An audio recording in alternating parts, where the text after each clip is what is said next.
Bienvenidos a esta inmersión profunda, donde vamos a explorar un capítulo crucial en la historia del cristianismo. Ajá. Hoy nos adentramos en la fe de los mártires, Uy, segundo capítulo del libro, El conflicto de los siglos de Elena G. de White. claro. Prepárense para descubrir cómo la brutal persecución que enfrentó la iglesia primitiva no solo puso a prueba su fe, sino que también forjó su carácter Así es. y dejó lecciones que resuenan hasta nuestros días. Efectivamente, adentrarnos en las luchas de los primeros cristianos es como abrir un cofre del tesoro, Wow, lleno de sabiduría y valentía. interesante. A través de sus experiencias podemos comprender mejor la esencia de la fe Sí. y descubrir cómo enfrentar los desafíos que inevitablemente encontramos en nuestro propio camino como discípulos de Cristo. Elena G. de White no nos da tiempo para prepararnos. No. Nos lanza directamente al Coliseo romano. Imaginen la escena. Sí, Cristianos indefensos arrojados a los leones quemados vivos ante una multitud sedienta de sangre. Qué vivo. Es difícil concebir la magnitud del terror que debieron sentir. ¿Por qué tanta hazaña contra un grupo que predicaba el amor al prójimo? La respuesta, aunque compleja, se puede resumir en una palabra: miedo. El Imperio Romano, con sus dioses paganos y su estructura de poder, se sintió amenazado por la creciente popularidad del cristianismo. Este nuevo movimiento, con su mensaje de igualdad por animal universal, socavaba los cimientos de la sociedad romana Ajá, y desafiaba la autoridad del emperador. claro. La violencia en su brutalidad era un intento desesperado por aplastar lo que percibían como una amenaza a su orden establecido. Y ante esa persecución implacable surge una imagen conmovedora. Las catacumbas. Las catacumbas. Estos laberintos subterráneos que originalmente servían como cementerios se convirtieron en refugios para los cristianos. Exactamente. En la oscuridad y el silencio rodeados de la muerte encontraron un espacio para vivir su fe en comunidad. Las catacumbas se transformaron en un símbolo de resistencia Sí. y esperanza. Ahí no solo enterraban a sus muertos, sino que también celebraban sus cultos.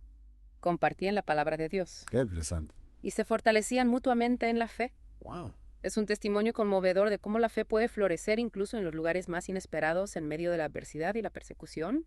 Pero la persecución no se limitó a la violencia física. No, claro que no. Elena G. de White también nos habla de una lucha más sutil, una tentación que se infiltró en el corazón de la iglesia, la promesa de prosperidad y aceptación mundana. Así es, el enemigo astuto como siempre cambió de táctica. Cambió de táctica. Ya no se trataba de la fuerza bruta, sino de la seducción. Ofreció a los cristianos lo que el mundo anhela: riqueza, posición social, la comodidad de ser aceptados sin cuestionamientos. Interesante. El precio, por supuesto, era alto. Comprometer sus principios, diluir su mensaje, renunciar a la pureza de su fe. Y tristemente muchos cristianos, seducidos por las promesas del mundo, cayeron en esta trampa. Uno de los ejemplos más claros que White menciona es la incorporación de imágenes de Jesús, María y los santos en el culto cristiano. Así es. ¿Cómo se explica esta adopción de prácticas que eran comunes en el paganismo? Fue un proceso gradual ¿Gradual? y peligroso. Peligroso. En un intento por hacer el cristianismo más atractivo para los paganos, se fueron introduciendo elementos que les resultaban familiares: imágenes, rituales, festividades. Se buscaba una especie de sincretismo, una fusión entre lo cristiano y lo pagano, Ajá. pero el resultado fue una distorsión del mensaje original. Entiendo. La línea que separaba la verdad de la mentira se fue difuminando, poniendo en peligro la esencia misma del cristianismo. Y esto nos lleva a un punto crucial que Elena G. de White destaca: la existencia de dos tipos de cristianos. Ajá, Aquellos que anhelan la pureza de la fe sí, y aquellos que se aferran al pecado, exacto. ilustrándolo con la historia de Judas. Claro, Judas, el discípulo que traicionó a Jesús, es un recordatorio de que la hipocresía siempre ha estado presente dentro de la iglesia. A pesar de haber caminado junto a Jesús, de haber escuchado sus enseñanzas, de haber presenciado sus milagros, Judas eligió la oscuridad. Qué fuerte. Su corazón estaba dominado por la avaricia y la ambición, y finalmente sucumbió a la tentación, traicionando a aquel que lo había llamado amigo. Y si Judas nos muestra la traición, desde la sombra, Ananías y Zafira, mencionados también por Elena G. de White, nos revelan el peligro de la falsedad, incluso en actos aparentemente generosos. Mintieron sobre una ofrenda, buscando el reconocimiento humano en lugar de la aprobación divina. Exactamente, Ananías y Zafira quisieron aparentar una santidad que no poseían, buscando el aplauso de los hombres en lugar de la gracia de Dios. Ya. Su historia es una advertencia sobre el peligro del engaño tanto a nosotros mismos como a los demás. Sí, Nos recuerda que la verdadera generosidad nace de un corazón puro exacto. y no busca recompensas terrenales. Lo que me parece sorprendente es que Elena G. de White plantea que la persecución en cierto modo purificó a la iglesia primitiva. ¿Cómo es posible que algo tan terrible tuviera un efecto positivo? Es una paradoja sin duda. Sí. Pero piénsalo, cuando la vida de un cristiano está en juego, cuando la fidelidad a Cristo significa perderlo todo, solo aquellos que realmente están comprometidos con su fe permanecen firmes. Claro. La persecución actúa como un crisol, Un crisol. separando la verdadera fe de la simple apariencia. Entonces, aunque la persecución era terrible, también forjó el carácter de la iglesia, ayudando a mantenerla pura y enfocada en lo esencial. Así es. Y esto nos lleva a otro punto crucial que Elena G. de White destaca: el alto precio de la transigencia. El alto precio de la transigencia. La mezcla del cristianismo con el paganismo no trajo paz ni unidad, No. sino corrupción. Corrupción y debilidad espiritual. Elena G. de White describe cómo esta fusión llevó a la introducción de falsas doctrinas y a la erosión de la verdadera fe. Exacto. Incluso menciona la persecución de aquellos que defendían la libertad religiosa. Increíble. Una ironía terrible. Es una de las consecuencias más trágicas del compromiso, Sí. cuando la iglesia se aleja de la verdad, pierde su poder y su autoridad moral. Exacto. Y lo que es peor, se convierte en un instrumento de opresión, en lugar de un faro de libertad. Lo que más me impacta es cómo Elena G. de White conecta estos eventos del pasado con la iglesia actual. Sí. Habla de una indiferencia hacia las doctrinas fundamentales y una creciente aceptación de la transigencia. Estamos repitiendo los errores del pasado. Es una pregunta que deberíamos hacernos con frecuencia. ¿Hemos aprendido de la historia? ¿O estamos cayendo en las mismas trampas que debilitaron a la iglesia primitiva?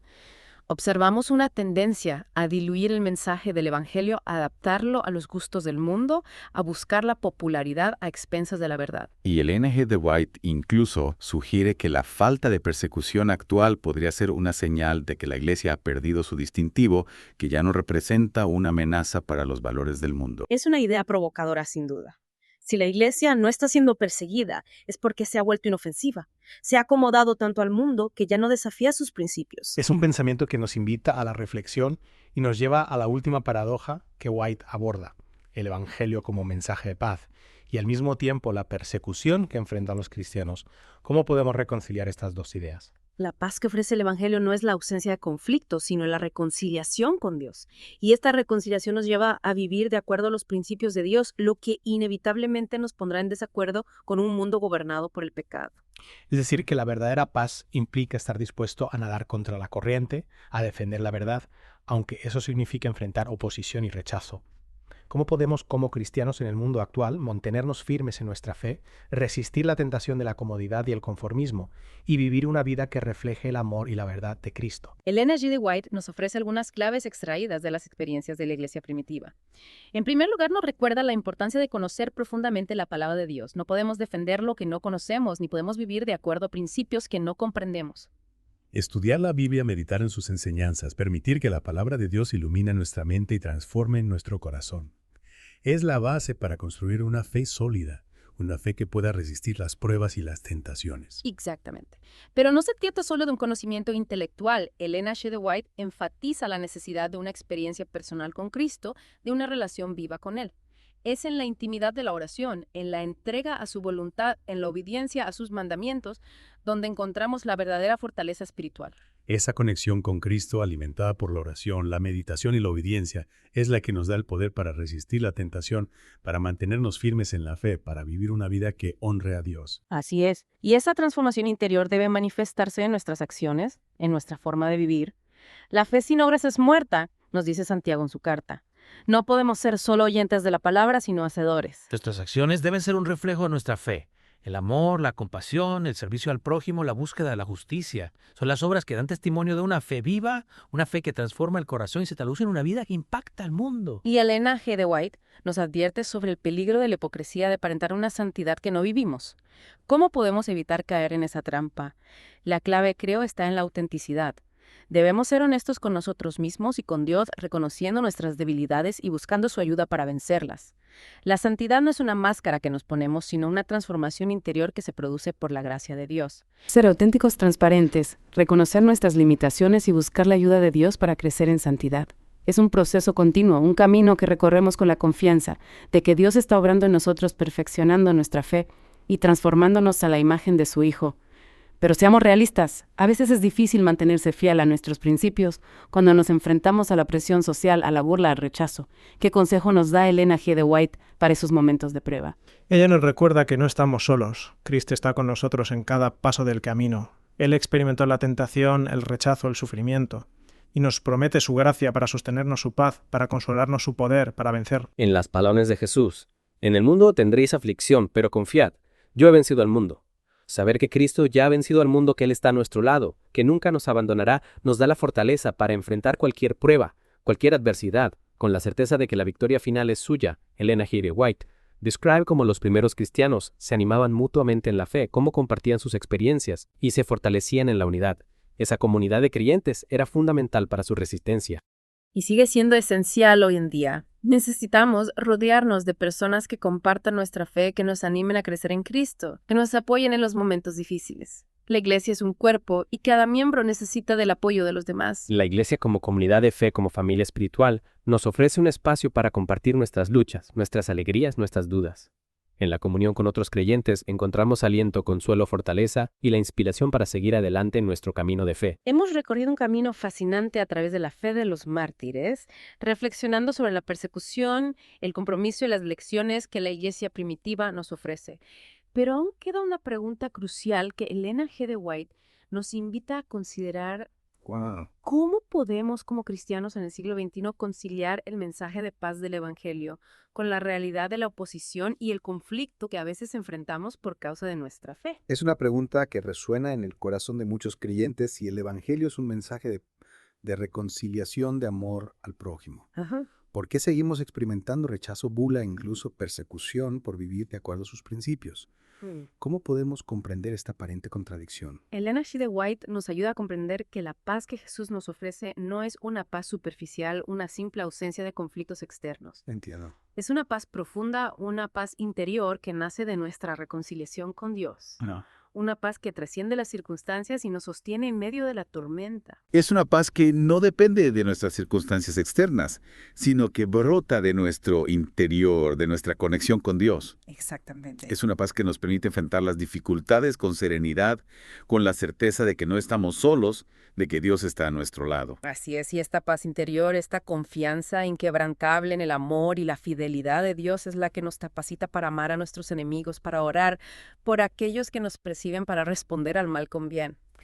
Es la fuente de la verdadera valentía cristiana, una valentía que no se basa en la fuerza humana, sino en el poder de Dios que obra en nosotros. Elena G. de White nos recuerda que la persecución, aunque dolorosa, puede ser una oportunidad para purificar nuestra fe, para acercarnos más a Cristo, para fortalecer nuestro carácter. Es como el fuego que purifica el oro, quemando las impurezas y dejando solo lo que es valioso y duradero. Wow. La persecución nos obliga a confrontar nuestras prioridades, a evaluar la profundidad de nuestro compromiso con Cristo.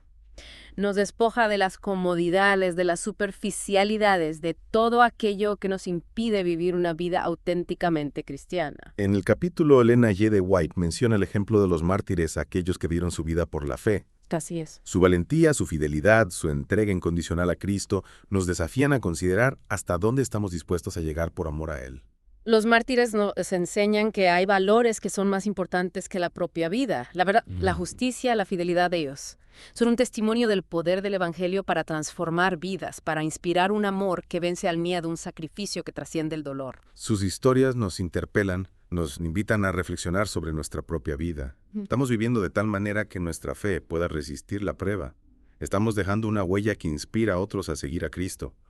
Estamos dispuestos a defender la verdad incluso cuando sea impopular, incluso cuando implique sacrificios. Elena G. de White nos invita a no buscar la persecución, sino a estar preparados para ella, para tener una fe tan arraigada en Cristo que nada pueda arrancarla de nuestro corazón. Claro. Se trata de vivir de tal manera que incluso en la adversidad podamos ser un testimonio del amor, la paz y la esperanza que solo Él puede dar. Es un desafío que nos impulsa a crecer, a profundizar en nuestra relación con Cristo, a ser sal y luz en un mundo que necesita desesperadamente de su gracia. Y recordemos siempre, como nos anima Ellen G. White, que la victoria final es de Cristo. Él ha vencido al mundo y nosotros unidos a Él también venceremos. Gracias por acompañarnos en esta inmersión profunda en la fe de los mártires.